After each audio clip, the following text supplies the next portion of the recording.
Ok, estamos alegres, começando mais um programa Opinião aqui na TV Pantanal, canal 22, quinta-feira, hoje 28 de julho de 2022, eis que o mês já se foi, né, rapaz? O tempo voa mesmo. Na verdade, a gente que voa no tempo, não é? Mas enfim, apostos mais uma vez aqui ao vivo com o programa Opinião, que nesta noite vai entrevistar, a partir desse instante, e mais uma vez, né, o delegado da Delegacia Especializada aí, de Crimes Fazendários, né, especializada de Crimes Fazendários, a DEFAS, Dr. Walter Melo Fonseca Júnior. Ele está com a cabeça, com a cuca fresca, porque acabou de chegar das férias, né? O primeiro problema dele, depois das férias, é da entrevista na Opinião aqui, para a gente pegar um pouco no pé dele. Nada, a gente vai só passar aqui a limpo, fazer uma espécie de balanço dos trabalhos que a nossa DEFAS, importante DEFAS, tem feito ao longo desse trabalho que tem à frente aqui o nosso caríssimo delegado, Dr. Walter. Lorenberg, boa noite. Boa noite, Paulo. Ótima noite. Para todos nós. Como vai? Vai bem? Eu sempre vou bem quando nós estou estamos aqui bem no programa. Lorenberg, se você está bem, eu também estou bem, por consequência. E um grande abraço, mas um grande abraço mesmo a todos os nossos telespectadores, a razão maior do nosso programa. Eu falo isso como verdade, sabia? Outro dia eu estava lá Eu estava num supermercado desses aí. Aí, rapaz, eu assisto sempre, sei lá, na Opinião e tal. Outro dia estava lá sei, o Lorenberg e eu, a gente quase não trava discussões aqui, debate. Às vezes ele discorda, mas eu discordando dele, né? E como é que é você lá com o Lorenberg? Lá eu falei, cara, eu adoro trabalhar com o Lorenberg, tem 2 anos assim, mas e aqueles negócios que você discorda dele? Às vezes você discorda radicalmente dele, totalmente dele. Ué, bicho, isso quer dizer alguma coisa, Lorenberg? De jeito nenhum. Não tem nada, eu vou continuar discordando e vou continuar concordando também, porque tem muitas coisas que o Lorenberg fala aqui que eu subscrevo, não é? Só para explicar, porque às vezes faz parte daquilo que eu ainda entendo que exista, que se chama democracia. Boa noite a você que acompanha a Opinião, então, pela internet também, pelo www.gazetadigital.com.br e pela página no Facebook da TV Pantanal. Então tá, o Dr. Walter, é muito bom recebê-lo aqui, Dr. Walter Melo. Da outra vez que o senhor veio aqui foi uma ótima entrevista, a gente falou bastante assuntos, não é? Vários assuntos importantes. De lá para cá já houve operação, tem um trabalho importante aí que está sendo não sei se é fiscalização em torno dos... eu notei aqui, eu vou falar, porque se eu não falar o nome certinho eu vou ficar meio contrariado. Então eu vou falar aqui porque eu não gosto de deixar a informação... Ah, tá. Aqui, ó. Eu notei aqui que, na verdade, é um trabalho que está sendo desenvolvido já lá com o Comitê Interinstitucional, né, de Recuperação de Ativos, que é um trabalho que o senhor tinha me dito... Eu vou achar aqui. Aqui, ó. Certinho, é isso aqui mesmo. Que é um trabalho feito com CIRA. É isso mesmo? Como que é isso? Que trabalho que é esse que está sendo desenvolvido para falar dessa questão aí isso é sobre patrimônio. Isso. Ave Maria, eu não achei que não ia encontrar a palavra aqui sobre patrimônio e empresas e tudo mais. Boa noite, bom tê-lo aqui. Desculpa ter enrolado aqui, mas eu estava tentando achar aqui a palavra certa. Boa noite. Tá ótimo. Obrigado aí mais uma vez pela oportunidade de estar aqui, né? Boa noite aos telespectadores que nos veem e ouvem. Eu fico muito contente de poder falar da nossa delegacia fazendária. Como você bem pontuou, Paulo, uma delegacia importantíssima para o estado de Mato Grosso e que de 2 anos para cá, devido a uma mudança legislativa, né? Ela tem ficado voltada somente para os crimes contra a ordem tributária.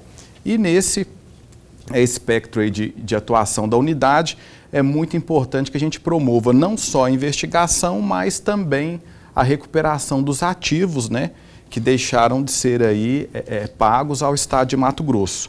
Não adianta você identificar uma fraude, né, e não buscar aquele patrimônio para ressarcir, né, os cofres públicos daquele valor.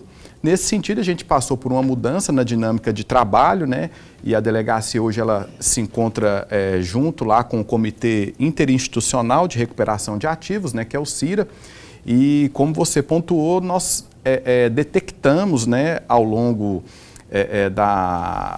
desse ano, principalmente, a necessidade de especializar ainda mais a unidade, só que agora voltada para investigações financeiras e patrimoniais. E essa investigação financeira e patrimonial, ela não seria tão somente para os nossos inquéritos policiais, onde a gente tem lá os crimes realmente contra a ordem tributária. Mas como o objeto, né, do comitê é a recuperação de ativos, e ali, vamos dizer, é um ambiente onde tem várias instituições, né, nós temos lá o Ministério Público, a Procuradoria-Geral do Estado, a Casa Civil, né, temos lá a Secretaria de Fazenda, né, que nos traz toda a demanda, né, uma demanda sobretudo fazendária. Nós vamos iniciar agora uma atividade para buscar, né, através de investigação, aquele patrimônio que os devedores do Estado de Mato Grosso estão ocultando, né? Então, o Estado hoje, ele tem um passivo assim, na dívida ativa que é muito expressivo, né? É um número que já chegou a ser divulgado aí ano passado, que é em torno de 80 bilhões de reais.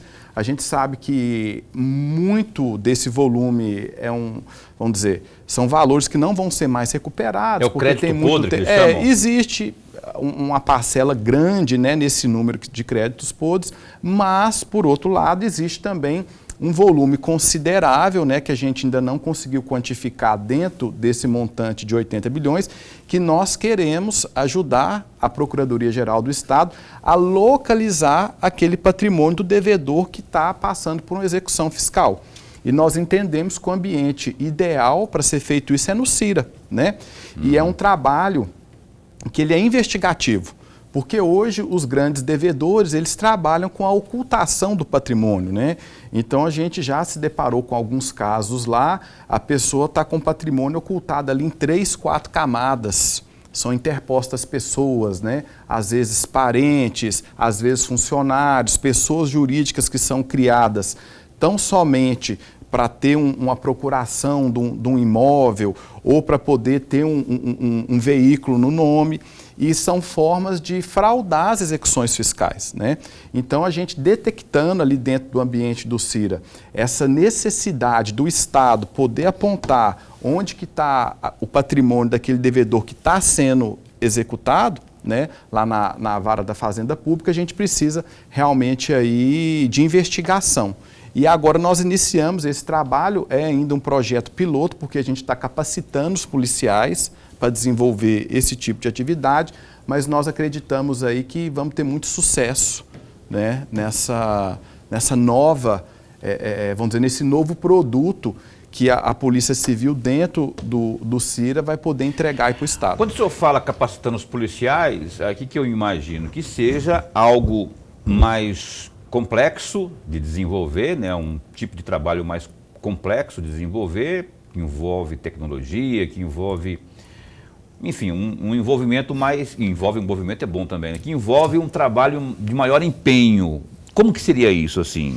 É tecnologia, é mais tecnologia? O que é? Então, na verdade, são as duas frentes, né? Nós temos a frente tecnológica e temos também a questão humana, né? Que é o nosso principal ativo, que são os policiais civis. Nesse primeiro momento, a gente está buscando informações com outros estados, né? Já temos informações aí de como que funciona isso no estado de São Paulo, como que funciona no estado do Rio. No Rio eles também estão começando com esse tipo de atividade, né? Só que o modelo que a gente está desenvolvendo aqui no Mato Grosso, ele vai ser inovador e eu tenho certeza que vai servir até de paradigma aí para outros estados da federação. Mas a capacitação é o seguinte, é a busca de informações para os policiais, de como proceder, né? Uma metodologia de trabalho, né? A gente já conseguiu de São Paulo uma metodologia assim, que é eficiente, né? O estado do Rio de Janeiro, pelo que eu fiquei sabendo dos colegas que estão no CIRA lá, eles estão desenvolvendo essa metodologia agora, a gente quer conhecer o produto deles também. E a questão dos cursos, né? Cursos de capacitação. Inclusive agora a gente está buscando, né, lá no Distrito Federal, um curso de investigação financeira, né? A gente manda os policiais lá para se capacitarem, para aprenderem como fazer, né? Apesar que eles já têm, assim, uma noção. Mas como é um trabalho que a gente quer que seja feito com perfeição, necessário essa formação. E também estamos adquirindo sistemas, né? A Polícia Civil, nessa gestão, ela está tendo um investimento muito grande em sistemas de informação, né? Salvo melhor juízo, foram destinados aí pelo Estado quase 20 milhões para serem aplicados na nossa diretoria de inteligência. E nesses processos, né, nós vamos estar adquirindo aí uma ferramenta tecnológica que vai nos ajudar demais, que nós vamos ter condição de rastrear essa rede de relacionamento financeiro dos devedores do Estado no país todo.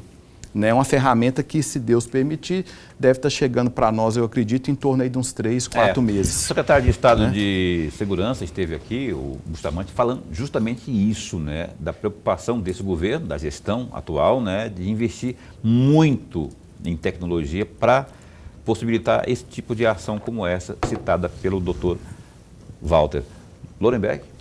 Delegado, antes de mais nada, registrar mais uma vez a nossa alegria, nossa honra e nosso prazer de tê-lo mais uma vez aqui. Nós ganhamos e ganhamos muito, e o amigo telespectador já está ganhando com a presença do senhor. Eu, particularmente, porque aprendo, e aprendo muito, quando o senhor está aqui conosco. Eu tenho aqui, na verdade, delegado, uns 3 ou 4 temas que eu gostaria muito de ouvi-lo. É claro que pode ocorrer aqui 1 ou 2 desses temas estar um pouco distante da função do dia a dia do senhor, mas pelo seu conhecimento, pela sua bagagem, pela sua inteligência, eu gostaria de explorar um pouco mais, e explorar sempre no bom sentido. E o primeiro tema, delegado, veja, as fraudes e a sonegação fiscal sempre aconteceram.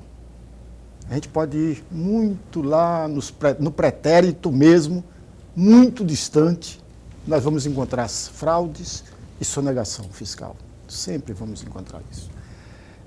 Ou seja, está muito presente em tudo isso. Com a sua experiência, com a sua bagagem, com o seu conhecimento, 2 perguntas. O Estado de Mato Grosso é um bom cobrador?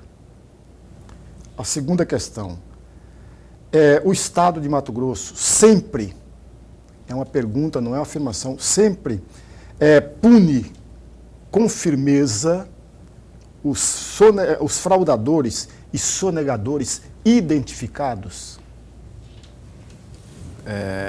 Primeiramente, boa noite, né, Lorenberg? Agradecer os elogios, né?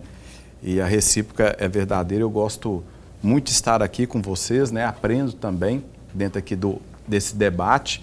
E no tocante aí à primeira pergunta, eu acredito que o Estado de Mato Grosso, ele está se tornando um bom cobrador, né?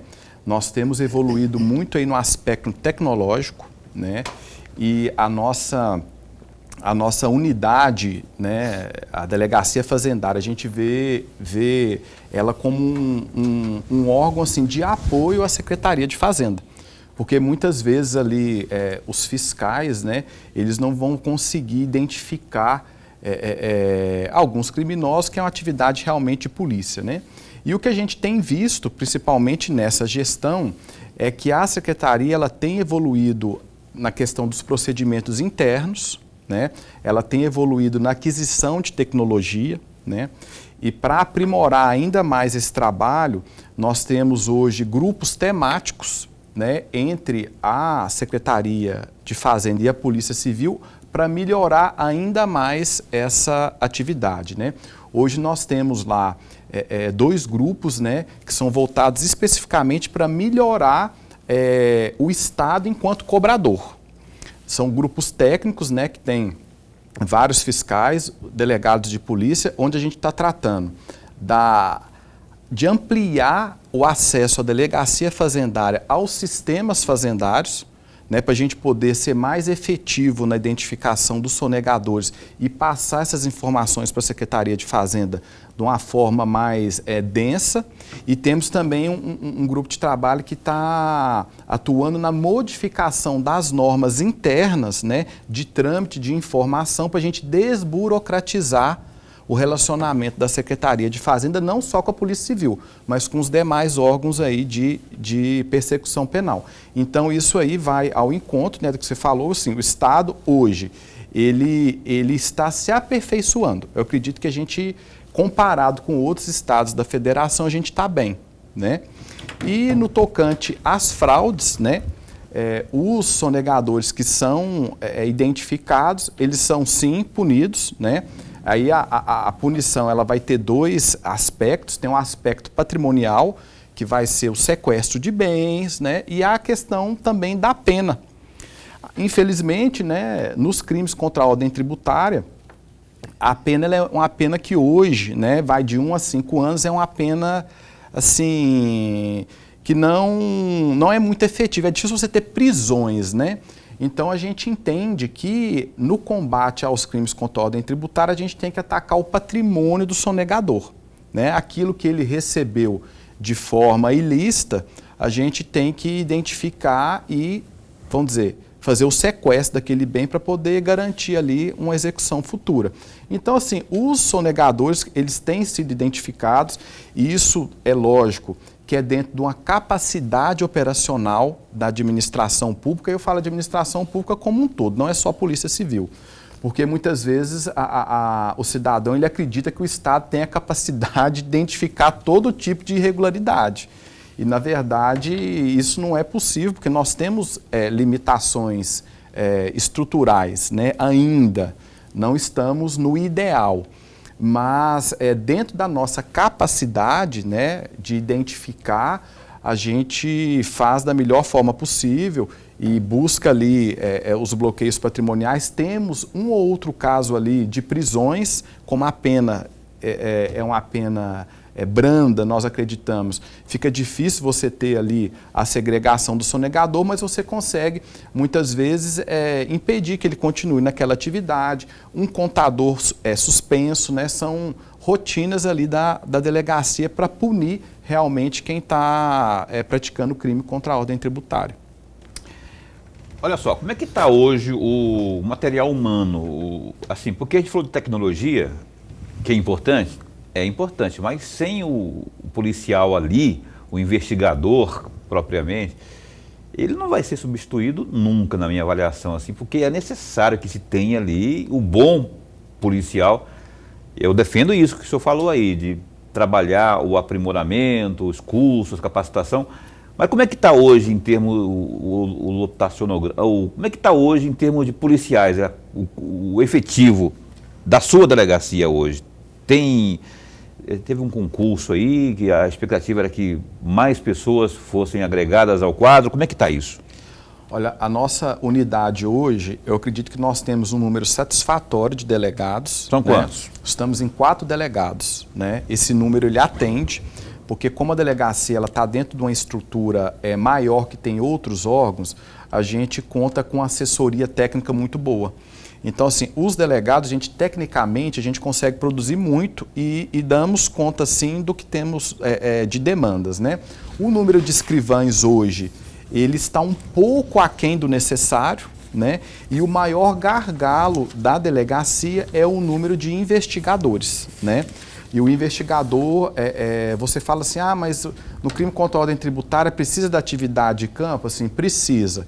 Você tem que ter um investigador para, às vezes, monitorar uma carga que está desacobertada de nota fiscal. Você precisa de um investigador, muitas vezes, para ver onde com a mercadoria que está sendo transportada sem nota está indo. Né? Você precisa de fazer um trabalho ali de vigilância. Essa parte de análise de dados, né? Os analistas de inteligência são investigadores, então hoje o número de investigadores ele não é adequado. Eu digo até que é insuficiente. Está muito aquém? Está faltando o quê? É insuficiente. Só para fazer numericamente, para eu entender. Hoje nós precisaríamos, para melhorar, para ter assim, um bom, Para ter o bom, nós precisaríamos talvez de ter mais uns 8 investigadores na unidade. Com o desenvolvimento dessa atividade agora, né, que a investigação financeira e patrimonial, nós temos uma sinalização de que nós vamos receber 4 policiais, né? Inclusive, um nós já recebemos, investigadores de polícia. Remanejados, né? Ou de concurso? Remanejados de outras unidades, porque a gente está com um concurso em andamento. Pois é. E a gente sabe que, vamos dizer, o cobertor é curto. Mas dentro das possibilidades da Polícia Civil, vai ser feito um esforço agora para que a gente seja contemplado com mais 3 para fazer essa atividade a contento, né, que eu falei aqui da investigação financeira e patrimonial, e com o concurso, né, que ele deve terminar aí logo no início do próximo ano. A gente acredita que meados do ano que vem, talvez a gente possa ter um número ali bom de investigadores, né, que hoje é o gargalo da unidade. Eu tenho que ir para o intervalo comercial, eu vou fazer só um comentário aqui provocativo, e é um comentário opinativo. O programa chama-se Opinião, se eu não puder opinar também aqui. Esse negócio de remanejar de outra delegacia, eu acho assim, quebra-galho, resolve, não que eles sejam quebra-galho, estou dizendo assim que dá para resolver naquele momento ali, não é? Ou seja, paliativo, mas aí, doutor Walter, esbarra naquela situação que o senhor colocou agora há pouco. Se você tem na sua delegacia lá um trabalho planejado, minuciosamente planejado, rapaz, você acabou de mandar um pessoal para fora, dou uma hipótese, né? Para se preparar, se qualificar, passar por uma série de aprimoramentos. E aí, de repente, me mandam de outra delegacia cujos policiais não passaram por isso. Quer dizer, o trabalho seu vai ficar comprometido. Ou não? Eu não estou desqualificando, eu sei que todo policial tem o básico discernimento das coisas, mas assim, uma coisa, essa fiscalização que vai ter agora, patrimonial e financeira, o cara tem que ter alguma coisa, um up, não é? E esse cara que foi remanejado pode não ter. Então, a gente trabalha com perfil, né? E para fazer esses remanejamentos, a Polícia Civil hoje, através do nosso sistema GEA, a gente monitora a produtividade, né? Então a gente tem os números, né? Você pode ter ali unidades onde você consegue ali remanejar uma ou outra pessoa sem trazer prejuízo.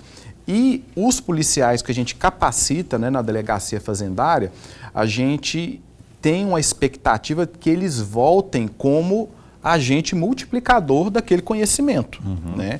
Então, nós temos uma experiência agora lá recente, dentro do nosso núcleo de inteligência, nós estamos capacitando um investigador que trabalhava no plantão policial. Ele está conosco lá há 3 meses e está sendo capacitado e já está desenvolvendo um trabalho muito bom. Então, assim, é o perfil, a pessoa, a gente faz uma análise de perfil desse policial, outra, né? Mas o conhecimento realmente ele tem que adquirir lá. Trocar o pneu do carro, o carro andando. Não é o que temos, tem que ser assim, e assim vai, né? O negócio se resolveria com o concurso, trazendo mais gente aí, desafogando todo mundo, para não ter que ficar um cobrindo um santo e descobrindo o outro, e por aí vai, né? O Opinião dá um tempo para o primeiro intervalo comercial de hoje, volta já com mais DeFaz, com mais delegado Walter de Mello ao vivo, a gente volta num instante só. O programa Opinião está de volta, não é? Hoje entrevistando aqui o Walter de Mello, que é delegado de polícia, delegado da DeFaz, delegacia e muito importante, que é a delegacia especializada de crimes fazendários. Daqui a pouco eu vou pedir para ele fazer uma... Porque tem a tal da Decor que tem? Isso. Também ligada à corrupção, né? Qual que é a diferença de uma... Rapidinho, antes de eu tenho que ler aqui as notícias do Gazeta Digital, só para entender a Decor e a DeFaz, para não fazer confusão, que eu sempre fiz essa confusão. A delegacia fazendária aqui no estado de Mato Grosso, ela se destacou no passado muito pelo combate à corrupção. E no ano de 2020 nós passamos por uma mudança legislativa onde foi criada a Delegacia de Combate à Corrupção, que fica com os crimes contra a administração, né? E fraude à licitação, peculato, desvio de recurso público, isso tudo é tratado na Decor. E a DeFaz hoje tão somente com os crimes contra a ordem tributária praticados contra o estado de Mato Grosso. E em alguns casos também contra o município, né? Aí vai depender da complexidade, do valor, né? Nós temos uma regra lá para poder tratar dos crimes de sonegação municipais, né? Mas ficou com essa divisão. www.gazetadigital.com.br, as notícias, as mais importantes, a gente traz aqui alguns trechos para você. A questão aí, por exemplo, rapaz, a gente fala sempre aqui, não é, dos números da Covid-19. Carolina, eu baralhei tudo aqui, eu só sei da primeira, tá? Depois a gente se organiza aí. Uma idosa de 101 anos, de Chapada dos Guimarães, e também 5 pessoas morreram de Covid-19 nas últimas 24 horas em Mato Grosso.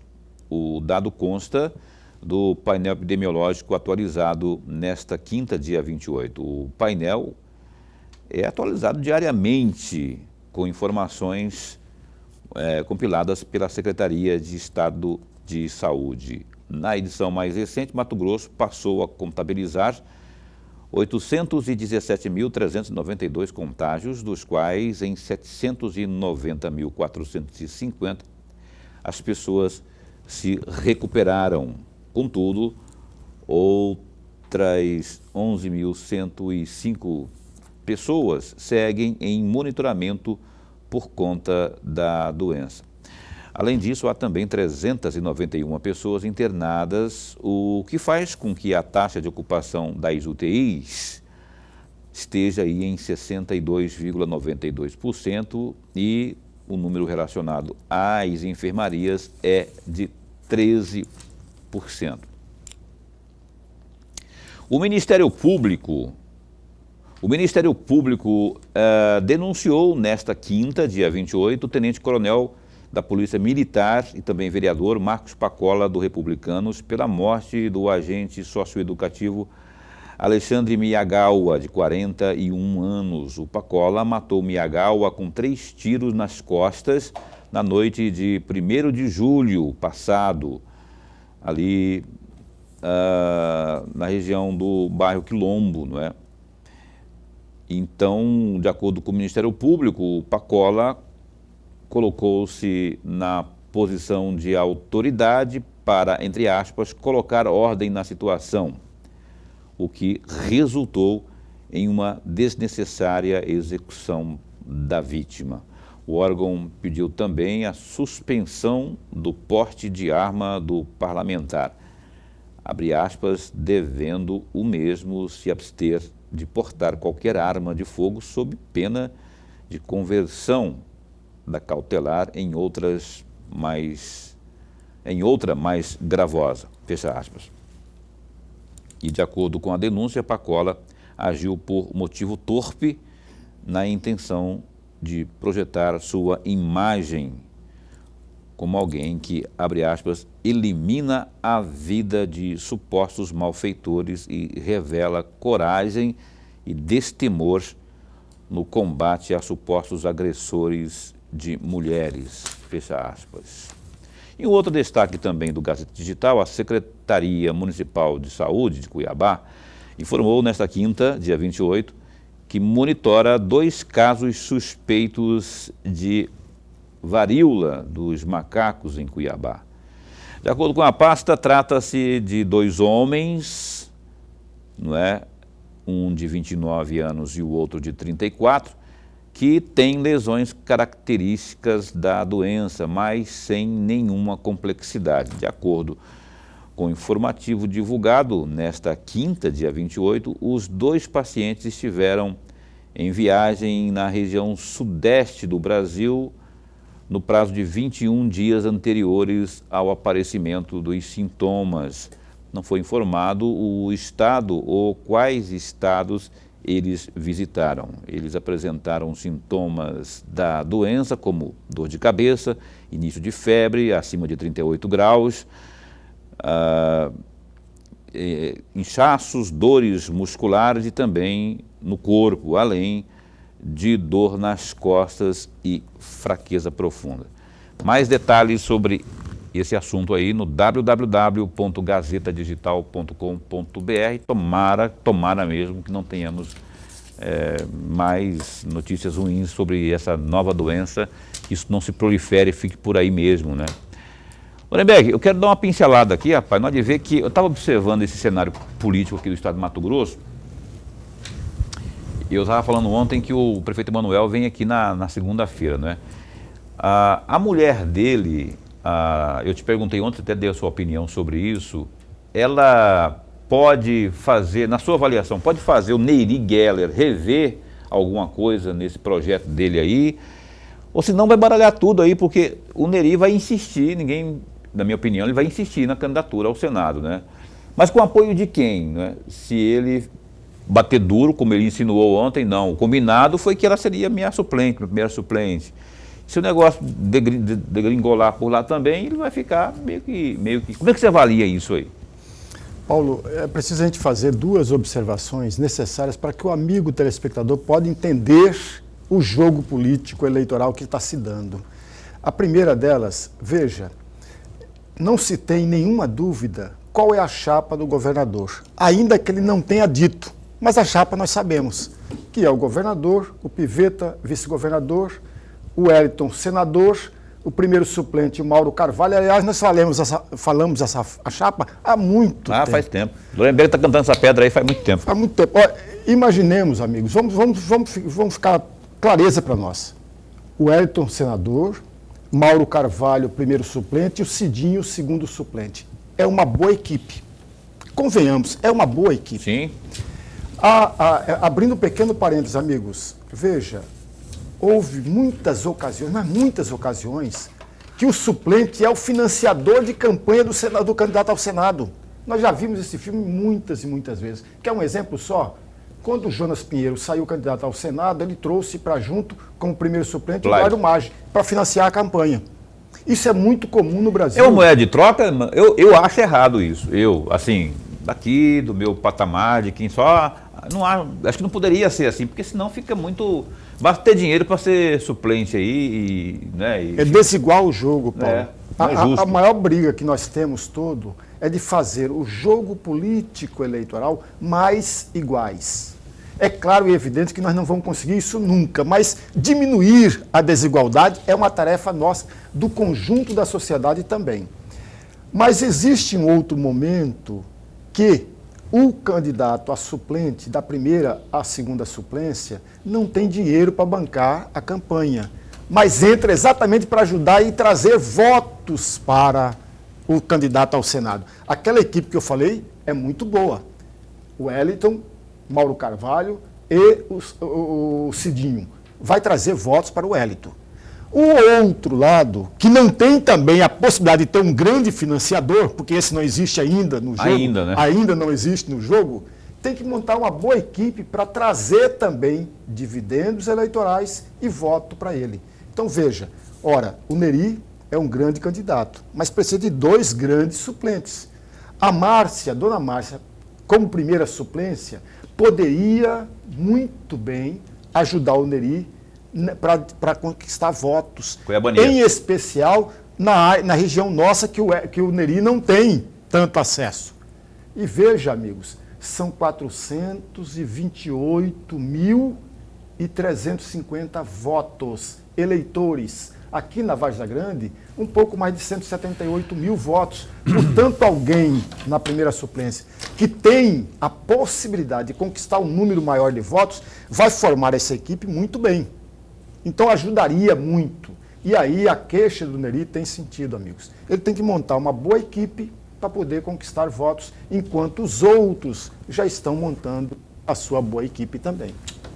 Eu acho que não é que ele perde com a não confirmação da Márcia Pinheiro na chapa dele, como primeira suplente. Ele deixa de ganhar, porque esse fator da cuiabania, que são 500 mil que sejam eleitores, mas aqui isso conta muito em qualquer processo eleitoral. Não pode se desprezar aqui, e eu acho que a dona Márcia, ela, por ter o trabalho, né, social desenvolvido aqui com êxito, ela somaria bastante em qualquer lugar, qualquer chapa. Inclusive na candidatura própria, se ela quiser lançar isso, enfim.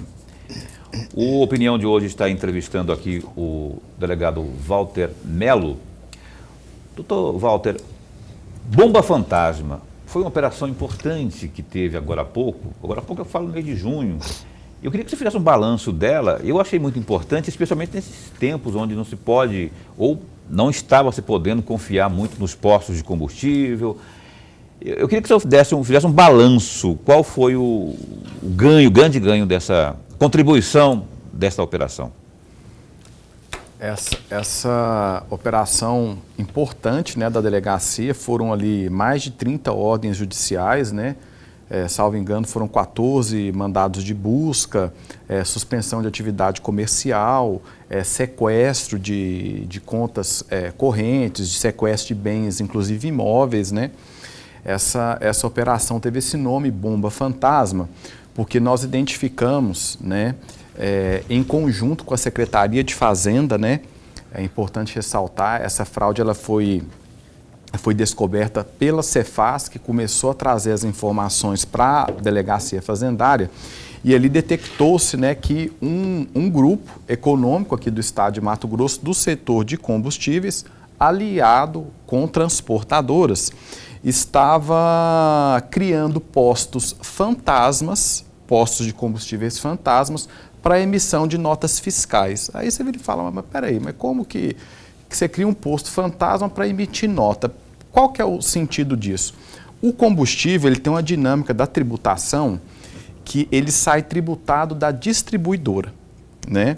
Então, vamos dizer, aquele valor devido ali a título de CMS, né, PIS, COFINS, os outros impostos que tem lá, CID, aquilo fica na distribuidora, já sai tributado.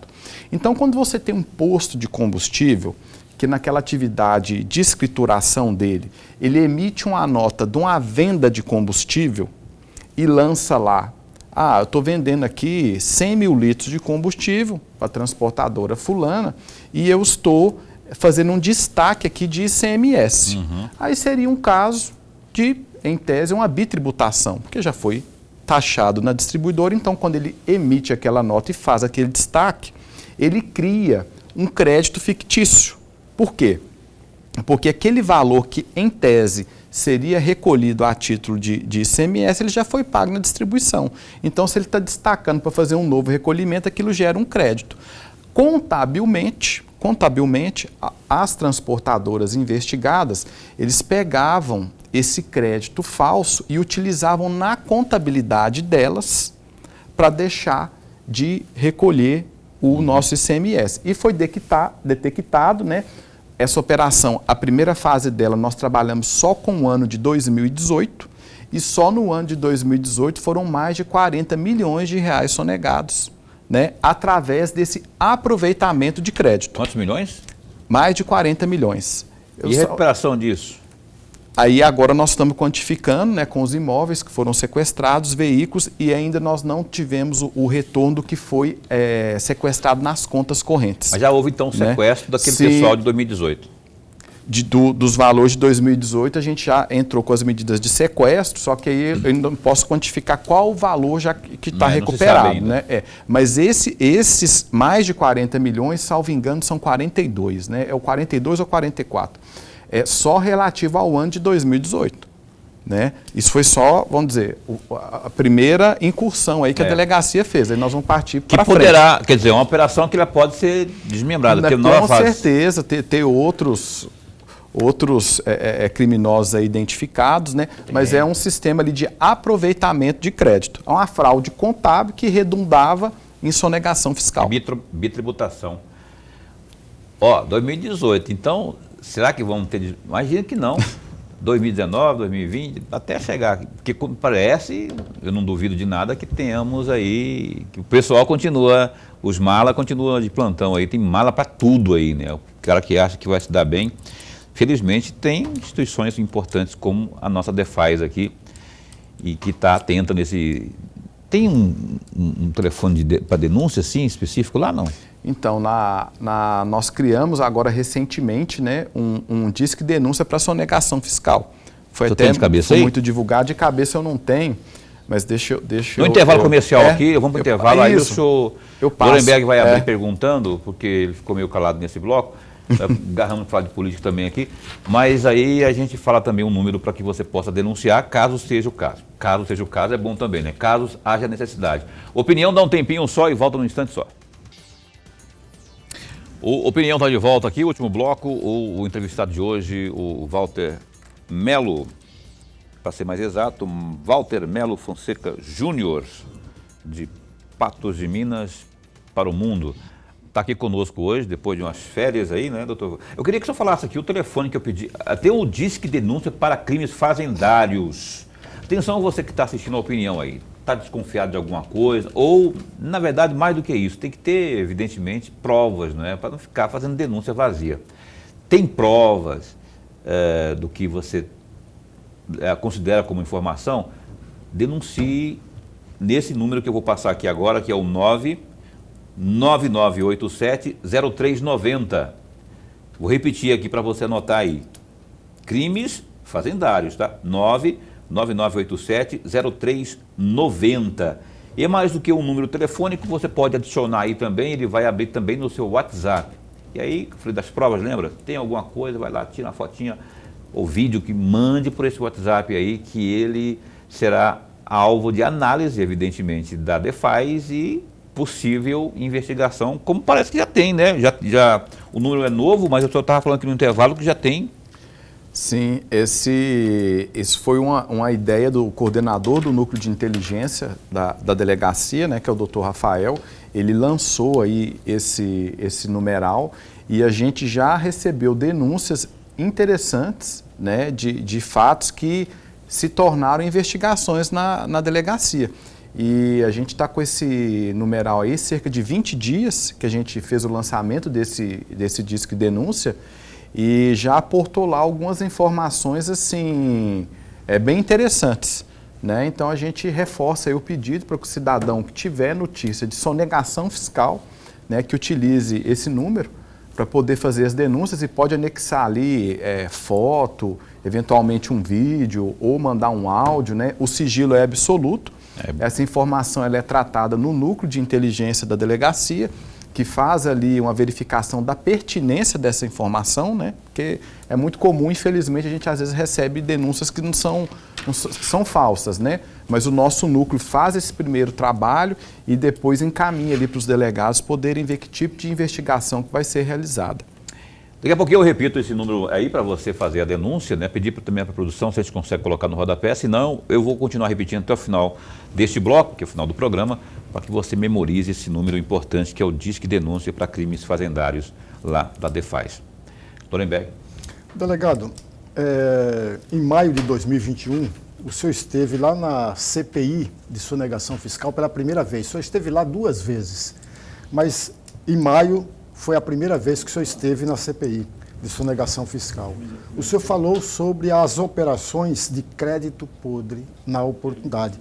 Que essas operações nada mais do que combater uma organização criminosa que emitiu 337 milhões em notas fiscais por meio de empresas de fachada. E aí eu tenho 2 perguntas, como eu falei no começo do programa, que eu gostaria muito de ouvir alguns temas, e esse é um deles.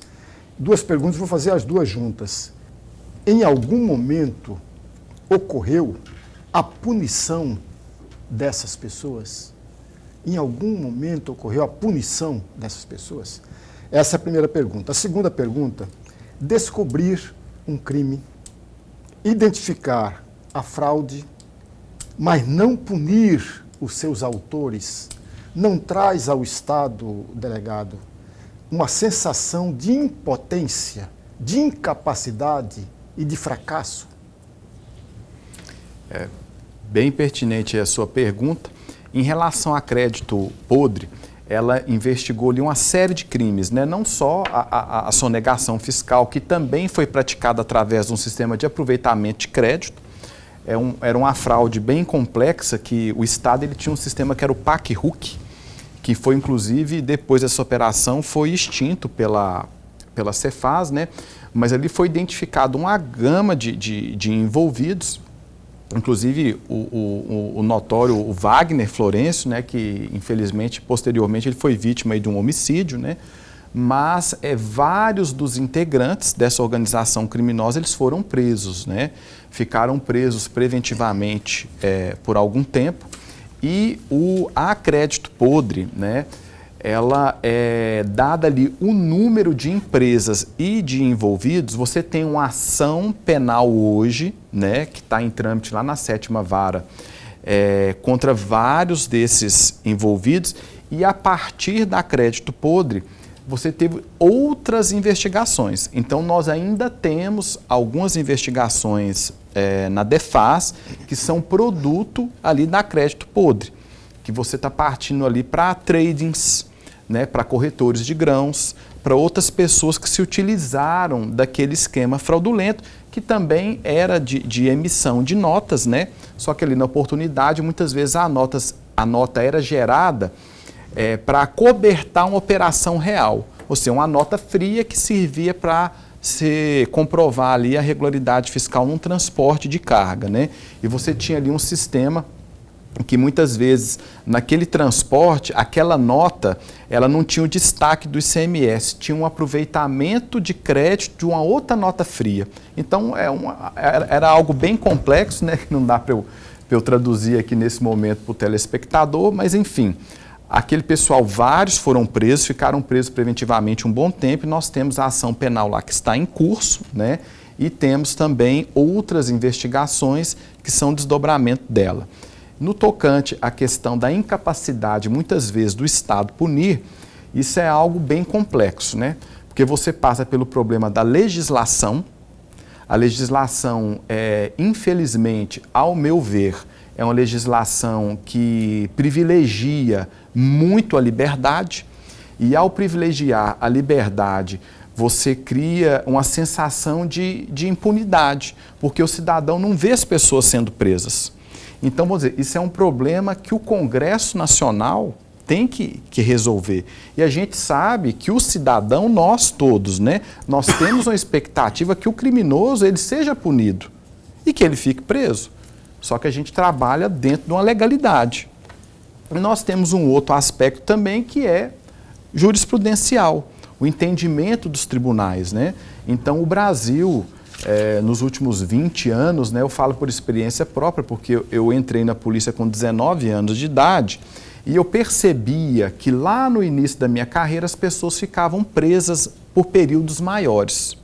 Aí foi tendo uma construção doutrinária e jurisprudencial para privilegiar a liberdade, e isso acaba redundando que nos crimes com penas menores você não consegue hoje segregar.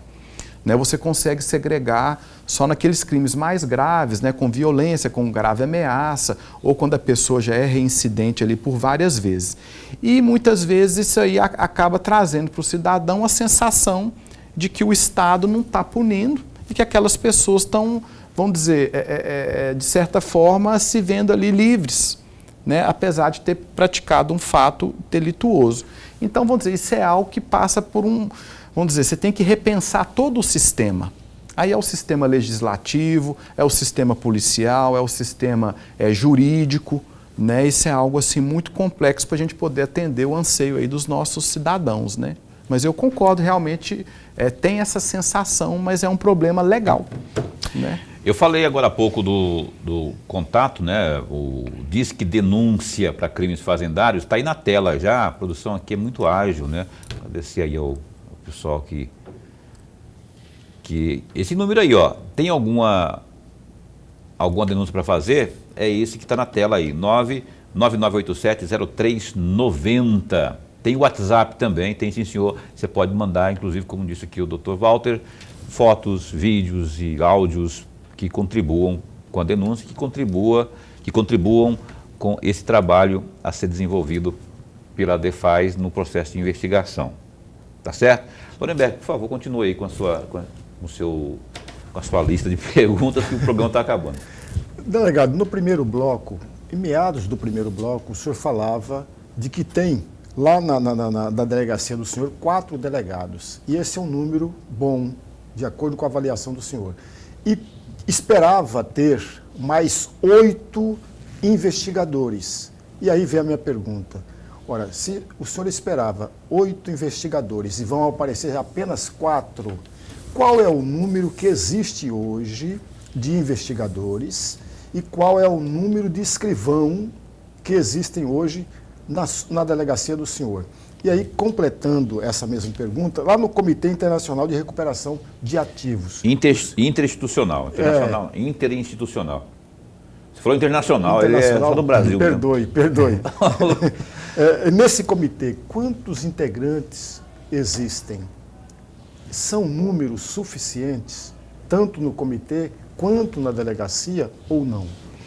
Olha, como eu mencionei aqui no início, né, o comitê ele tem uma estrutura muito robusta, né? Tanto é que eu disse que o número de delegados em 4 ele é suficiente, porque através do comitê e da Secretaria de Fazenda nós temos um número de assessores grande, né? Então, por exemplo, vou dar o meu caso. Hoje eu tenho lá comigo uma assessora principal e mais 3 outras, né, que me auxiliam em todos os procedimentos. Os outros delegados também têm uma assessoria muito robusta, né? Então, tecnicamente, a gente consegue atender as demandas, né?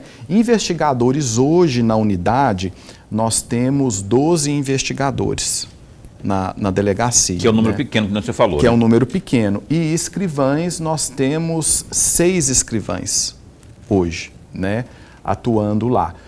Com relação aos escrivães, como a gente conta com essa assessoria, muita parte daquela rotina cartorária, eles conseguem nos auxiliar e deixar os escrivães focados mais na produção de oitivas, né, no impulsionamento ali das investigações.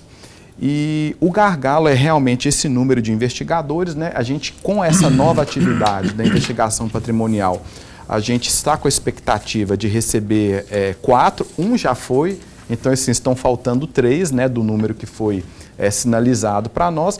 E dentro do comitê, né, eu entendo que o número ali, ele é um número adequado, porque são vários órgãos e é uma atividade estratégica para o Estado, então você consegue ter um número de servidores ali acima da média em outros ambientes públicos, né? Então, assim, a gente está muito satisfeito lá com esse número atual do CIRA, né? Que bom, que bom.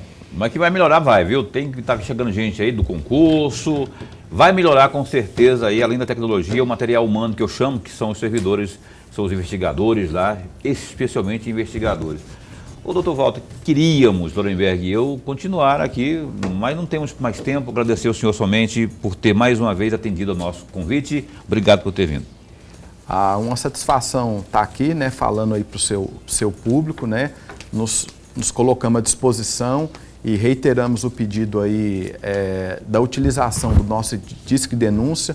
E o crime contra a ordem tributária, a sonegação fiscal, eu entendo que é um crime grave, porque são recursos que estão deixando de ingressar para o Estado, que vão repercutir na segurança, na saúde, na educação. Eu vou repetir, 99987-0390, obrigado, um abraço, estamos a posto para bem informar. Lorenberg, então, até amanhã. Até amanhã. O Oswaldo Pereira Ribeiro Júnior, presidente da Acrimate, será o nosso entrevistado amanhã às 7h30 da noite. Se cuida, viu?